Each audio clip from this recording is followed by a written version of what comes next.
Hi, I'm Hank Zona, and I have a passion for wine. I grew up in a family with immigrant grandparents, and wine was a big part of everyday life. As I got older and my interest in wine grew, I wanted to learn as much as I could about it. And as my knowledge increased, I kept coming back to my roots with wine. Wine is something we share with family and friends. It's for fun, it's for pleasure. Now I want to share my knowledge and passion for wine with you. Please join me as we explore wine from all different angles on The Grapes Unwrapped.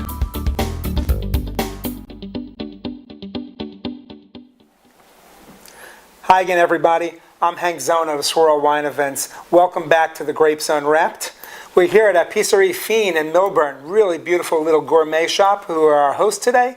And my guest is a very special person, chocolatier extraordinaire, Diane Pinder of Donna & Company. Diane, welcome. Thanks for having me here today. Really happy to have you. Tell me about Donna & Company. Tell me how you got into this. As you know, I was a critical care nurse for 17 years and then decided to go into my own business. I got the interest in chocolate because I discovered that it was not just about putting chocolate, melting it down and putting it into molds, but to actually be very culinary and creative about it. So that really interested me. So I started my business in 2005 and had my own shop in Cranford, and now I manufacture out of a facility run by Rutgers University. So it offers me a lot of expansion and the expertise of the people that are over there. Wow. As I mentioned earlier, Diane and I have collaborated on a number of wine and chocolate events. Admittedly, they're indulgent events. I like to think of them really as appropriately over the top. But without any further ado, let's start tasting the chocolate. Diane, what's the first chocolate you'd like me to try, and then we're going to see what goes with it? Okay, Hank. What I have here is the olive oil and sea salt chocolate. So when I visited the artisan in, I think it was Pistoia, Italy, he put out in front of us the olive oil and sea salt truffle, and it was like, oh my God, you know, olive oil and a truffle. But what's beautiful about it is instead of using butter, I actually use the olive oil, and it gives it a very creamy, luxurious taste. And then we all know with sea salt or salt, we put it on our food to help open up our taste buds to the flavor. So with this chocolate, what I use is fleur de sel, and this is what the fleur de sel looks like. So what that is the salt that's scraped off of the top of the water so that it has a cleaner, nicer taste to go in with the food. So why don't you try the olive oil and sea salt truffle. I will. I will admit I've had these before, but I haven't had one recently. And so we've worked very well with those.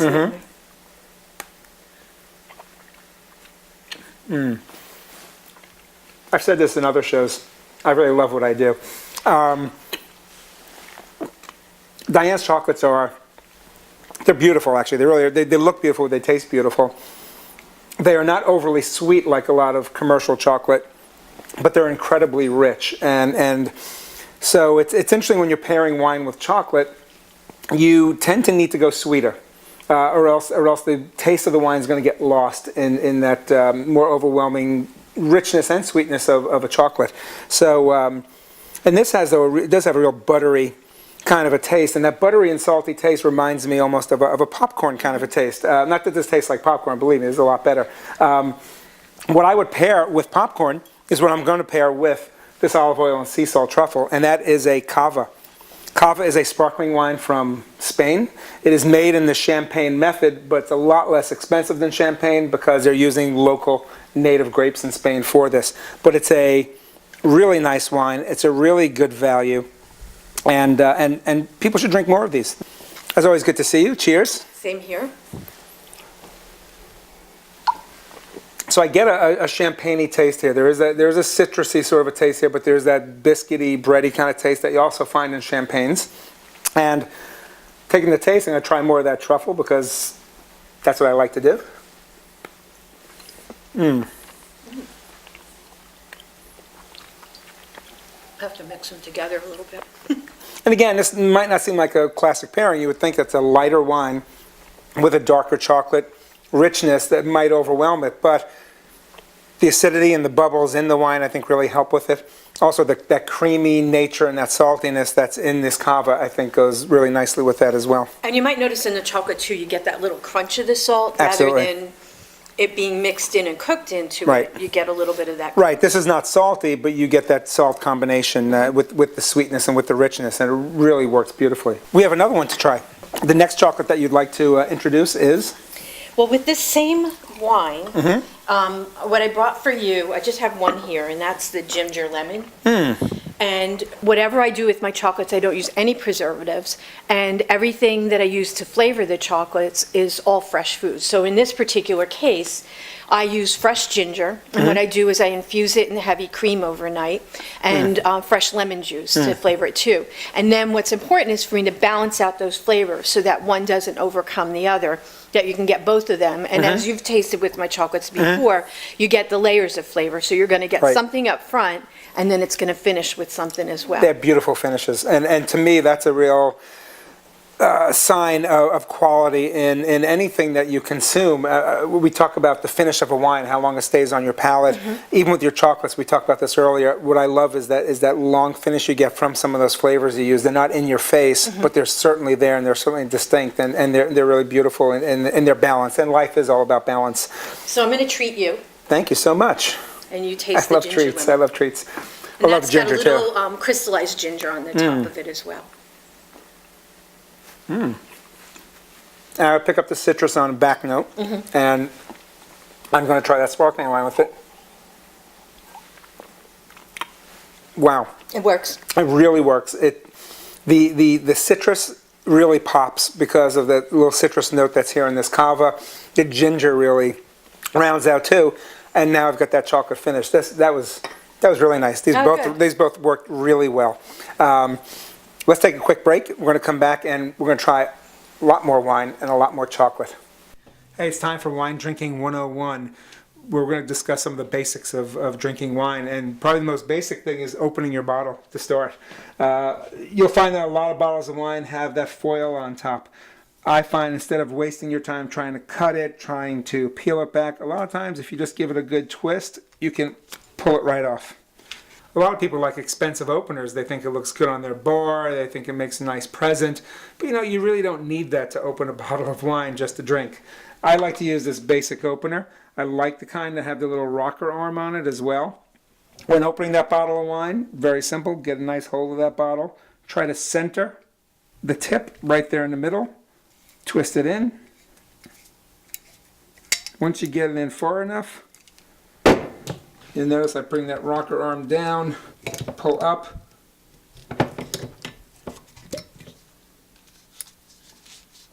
and there we go. Now another type of opener I like to use is a screw pull. This works on a little bit different principle. The screw pull actually pulls the cork out. This is a Teflon coating here, so it goes in nice and easy. Pretty foolproof. I just slip it right over the top. Again, I line up that cork with the pull right in the middle. The screw pull costs about $15. You'll see now I'm pushing that in and it pulls it right out. Nice and easy. To get the cork out, I just twist it back the other way. Foolproof. Hi, I'm back with Diane Pinder of Donna & Company. We're going to go to our next chocolate. The next truffle we're going to have is a truffle that's made with a balsamic vinegar and rosemary reduction, right? The next wine we're going to have is a Bracchetto d'Acqui from Piemonte. This is a fun wine. It's a low alcohol, low fizz wine. They would refer to it as frizzante in style as opposed to spumante. Spumante in Italian is a full fizz, high fizz like a champagne. Frizzante is a light fizz. Love this wine. This is like strawberries in a glass. And one of the reasons why I chose it is because in Piemonte, one of the things that they serve, or I should say combine, is their aged balsamic vinegars with strawberries. So we're going to try to replicate that here in chocolate and wine form. So let me pour you a little bit. I know you like this. Diane and I, when we first met, we sat down with a few bottles of wine, and we sat down with an assortment of her chocolates, and I brought along the Bracchetto, and one of the things that we tried, Diane also makes a milk chocolate with a spicy Thai peanut butter, if you remember that, and I love this pairing because to me it was like a grown-up peanut butter and jelly sandwich, and what could be better than that, right? So And you especially liked, I put a African piri pepper in that, so you got your peanut butter and jelly, but you got a little kick to got a little with kick to it piri. too, and of course there's a little bit of kick making the wine as well. So I'm going to try this. While you're doing that, I'm going to tell you about this chocolate. 'Cause Okay. since it's an Italian sparkling, this is a recipe from one of the chocolatiers that I met in Italy, just outside of Florence. It's his recipe, and he was very gracious and said, please use it for your customers. What I do with this chocolate is I infuse fresh rosemary into the cream before I melt the chocolate down. Then once I melt the chocolate down, I add a honey, and what I use primarily now in all my chocolates is a honey from local sources, particularly Herbertsville honey in Point Pleasant, New Jersey. And what that does is it balances out the vinegar so that you don't get hit with a lot of vinegar. But I use an aged balsamic to flavor it, so you get that fruitiness at the finish of the chocolate. So up front, you're going to taste the herb from the rosemary, the fresh rosemary. Then you're going to taste the chocolate, and at the very end, you're going to taste the fruitiness from the balsamic. Which I did, and I'm thrilled that Diane can speak in detail and with passion about her chocolate, because I got to finish my balsamic and rosemary infused truffle and drink some of the wine. You have to drink the wine. Cheers again. Have I said lately that I really love what I do? Yes, I love what I do, and I love this wine. I really do. Good. Fantastic. Great. We're going to come back with even more chocolate. And one of the things we're going to do is I get to play with some food. Diane's going to show me how to make an infusion, and we'll talk more about that when we're back.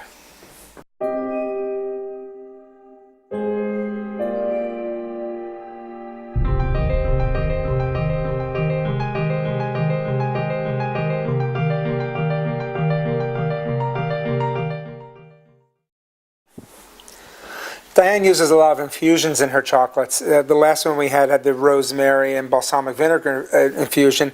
Diane's going to show us now how to actually infuse another flavor into a chocolate. So, Diane, what do we have here? Well, what I have is the next chocolate that I made for you is, I'm not going to give it away, but it's a mix of dark and milk. So what I'm trying to achieve here, because of the flavor, is to combine dark and milk chocolates together so that I have a dark milk chocolate. And this is sort of my ode to the folks here at Epicerie Fine, that the chocolate I made is with ingredients that they shared with me.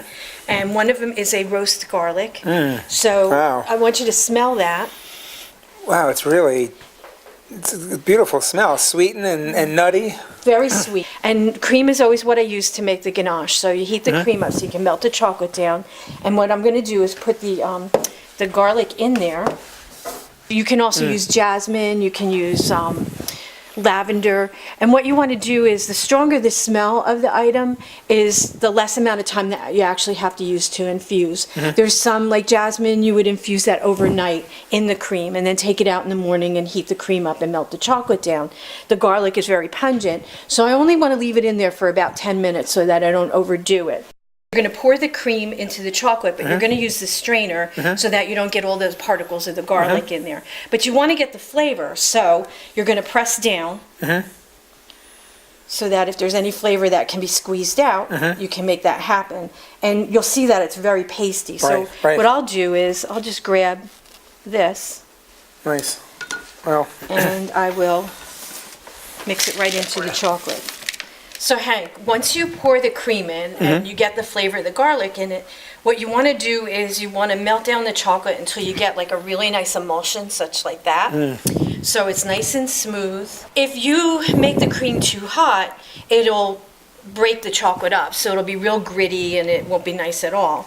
So this is exactly what you want to have, like a pudding, shiny consistency to the ganache. So what you got to do is taste it. All right. Yeah, you should do that. Whoops. Don't make a mess. Oh, that's good. The chocolate's really great. But like a lot of your chocolates, I'm starting to get that garlic taste. And it's not garlicky. It's not hot. It's almost like there's an infusion in my mouth of the flavors. So it's really much like the wines. Much like the wines. Kids, if you're watching at home, you think science class is silly. Well, this is a science experiment, and Diane does science experiments all the time. You talked earlier about its chemistry and learning your craft from that regard. And this is science in a really fun way, in a really tasty way.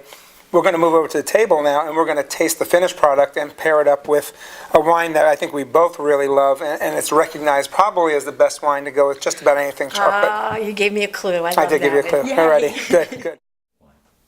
We're back with Wine Drinking 101, our segment on how to open wines.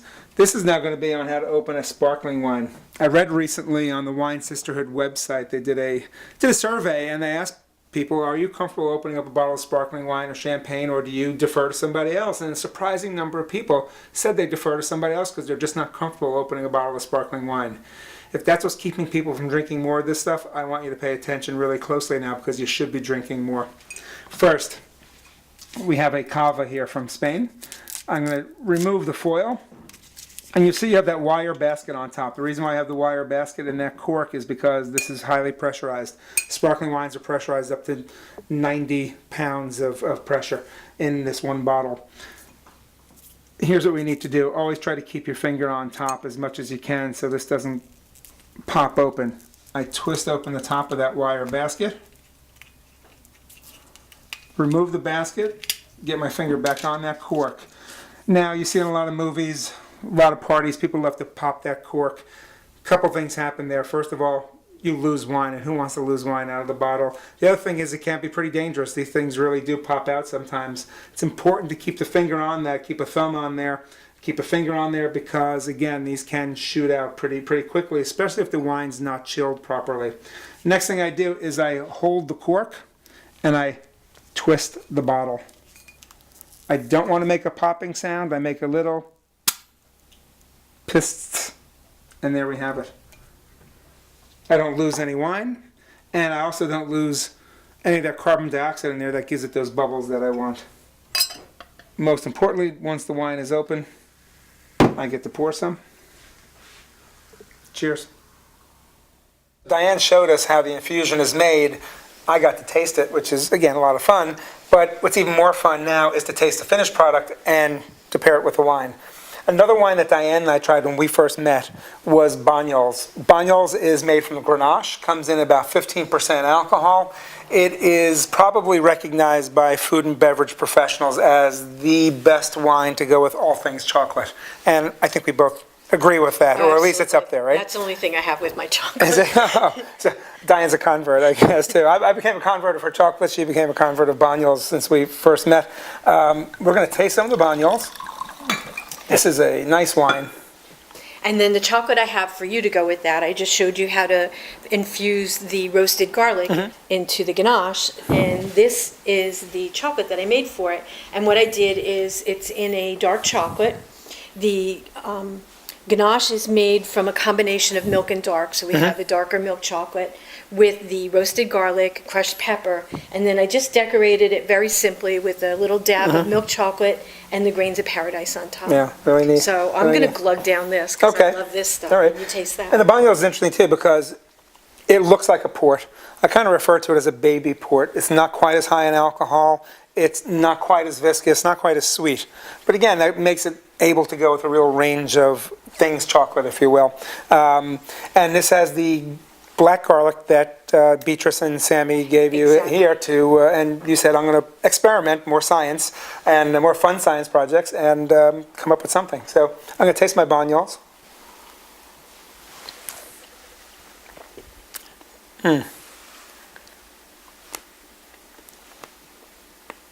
Wow, it's not garlicky.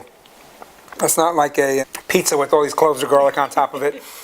There's a warmth there, there's a kind of a nuttiness there, and then you're getting that peppery taste again on the finish. And I keep saying this, but one of the great things that's really indicative of the quality of your chocolates is the finish. The taste really stays with you, and not in a haunting way, but in a really nice, friendly way. It just kind of stays around, and you get to keep revisiting it on your palate. And the Banyuls, again, Works well. which really could go with almost any of the chocolates we've had today. I think the Banyuls and a lot of the wines that we've had are interchangeable. There's no perfect pairing here. I think what we've tried to do here is look for optimal pairings. But a number of these wines could have worked with a number of the chocolates, but some of them really seem to go particularly well, and this is really nice together. One point about the wines too, and we still have a couple more to go, none of these wines retails for more than $20. And some of them are made in a really incredible, labor-intensive manner and real true craft style as well. But I tried to find wines that would go with your chocolates that also wouldn't break people's banks. So, cheers.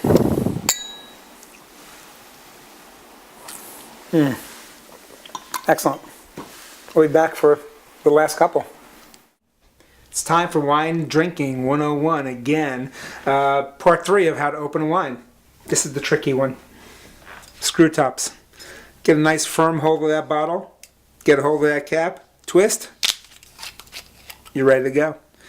So a lot of people think just because it's a screw top, it's not a good wine. There's lots of really good wines. In fact, some really expensive wines right now that use a screw top. It just preserves the wine a lot better. I find it to be incredibly convenient. You're out at the beach, you're at a concert in the park. Who wants to be fooling around with a wine opener? It's just easy to get a wine that's got a screw top. Now, the next wave that you're going to start to see in some wines are these glass tops. The glass tops stoppers are interesting. You'll see it looks like a cork. Fits right into the bottle top. It's got that acrylic base. What's interesting about these is the wine doesn't come out, but there are micro grooves in here that allow some oxygen in. So for wines that are age-worthy, there can be some oxidation, which you do want in some of those wines over time because of this new technology. Again, you're going to find that more and more on some wines, and I'm seeing it now on wines in that $15, $20 price range even, so it's not just for some of the higher or highest end wines. Fits really nicely in there, and once you're done with it, you can use it on other open bottles as well. That's it. That's how you open your wines. Next part is enjoying them. Now, Diane makes this wide array of really interesting, really cool, even somewhat funky chocolates. When I first met her, this is the chocolate that I tasted that really, really blew me away, really surprised me. Wasn't what I expected at all. And I asked her if she could make it again so we could have it today because I've got, I think, a pretty special pairing with it. Well, it's a blue cheese and cherry pepper. What I did is I tasted, there was actually another person who made a blue cheese truffle, so I decided that I had to make my own version. You had to find that balance. I did, and a lot of people will have dark chocolate, and they talk about the healthiness of dark chocolate, and everybody comes in and asks for dark chocolate. But for me, milk chocolate becomes important because there's just some things that belong with milk chocolate, and that was the blue cheese truffle. So what I do is I take a white chocolate, and I try to get a really nice sharp blue cheese, and in this case it's a Maytag blue cheese. I have used a Tanzanian Roaring 40, which is really nice too. I use the blue cheese essentially the same as I would use butter. So I heat up the cream, I put in the blue cheese and have it melt down. Then I take cherry pepper, which is a black pepper, in the peppercorn form. I crush it down and I fold that all together into the ganache. Then once that's hard, I roll it in a milk chocolate ball, and then what really belonged with it was smoked roasted almond to go in a crust around it. So what I chose to kind of wrap this up with that special truffle is a very special wine. This is a 10-year-old tawny white port. And I guess I'm going to have to do a show at some point on sherries and ports just so people get a better understanding of them. Just to give you a little quick summation on what this means, a 10-year tawny. First of all, white means it's made from white grapes. 10-year means that it's not 10 years old per se, but again, made in that Solera system where you are taking wine from a number of different barrels and blending it. The average length of time in the barrel for the wine in this bottle is 10 years. Tawny means that it is barrel aged before it is bottled, as opposed to ruby ports. Vintage ports are ruby ports because they are really aged in the bottle to make them better. But a tawny port is aged in the barrel, then bottled, where it won't get any better, but this is really good. Blue cheese pairs incredibly well with port. Because it's pungent, because it's strong, you need something that's strong, that's viscous, that's going to cut through that creaminess and through that strong flavor. The combination of the smoke from the nuts as well. Nuts pair really well with port. Chocolate pairs really well with port. If I had to pick the three things that I thought paired best with port, blue cheese, nuts, chocolate. And here we have them all with a little bit of that pepper kick to really round it all out. So I know you like this. I'm going to try it too. This is like liquid gold. You can just see what a beautiful color that is. And that's the 10-year tawny. And I talk about what a special wine this is, but this is, again, about $20 a bottle. which is really amazing for the manner in which this wine is made, to be able to spend that little for something that's really this kind of special. So I'm going to taste Watch, it. that's a soft center. I will try not to make a mess. Wow, look at that. Wow. That's really nice. That's a really nice wine. Not quite as heavy as the ports that most people drink, but it's almost there. And it really has a nice viscosity to it. It really has a great mouthfeel. And combine it with the flavor here, and I'm going to continue to combine it. And that particular truffle is not in a lot of different places, and a couple of the Whole Foods actually carry that. Actually, Philadelphia Whole Foods will be carrying that particular truffle, and Paramus in their case with their cheeses as well.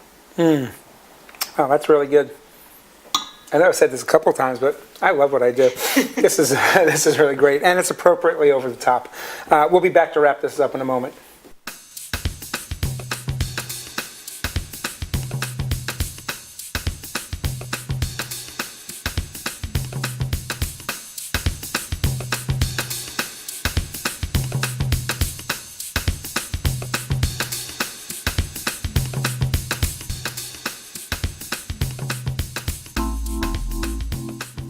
This was a blast today. I really want to thank you, Diane, for coming here. It was a lot of fun. I hope people feel better informed about chocolate, better informed about the wines we had. We ran through a whole number of them. Where can people find out more about Donna and Company chocolates? Well, the best thing is for people to go to www.shopdonna.com. It's more written like a blog, so it's kept very up to date, so people can find out where they can purchase, and they can actually email me directly through that and find out more as well. So that's where they can find me. Excellent. And I have a special gift for you today for inviting me. I love gifts. Yes. This whole morning's been a gift. This is a book. It's written by Teresa Politano, who is the food critic for the Star Ledger. So she broke it down to the legends, which includes Craig Shelton and Dennis Foy, and then she has the stars, and then the people to watch, and she finishes with a whole chapter on me. So Wow. I will autograph this for you Wow, later. But thank all you. of them include The olive recipes oil and from sea everyone. salt. Yes, it tells you how to make my olive oil and sea salt. There it is. Thank you so much. You're welcome. This is great. And try the recipes, because I have tried these as well. And if you didn't believe me that she's an incredible food artisan, here it is. It's in print. So thank you so much. I really appreciate that. I also want to introduce Beatrice, the proprietor of Epicerie Fine, who's really been a fantastic host for us. Hello. Thank you Hi for there. being here. Would you like to try some of that white port with Oh, us? absolutely. Looks wonderful, the color. You've got a beautiful shop here. We really appreciate you allowing us to invade your space and to tape the show here today. Very much. Here we are in Millburn, New Jersey. This has been a fantastic day. Salud. Thank you. Salut. Cheers, Santé. everybody. See you next time.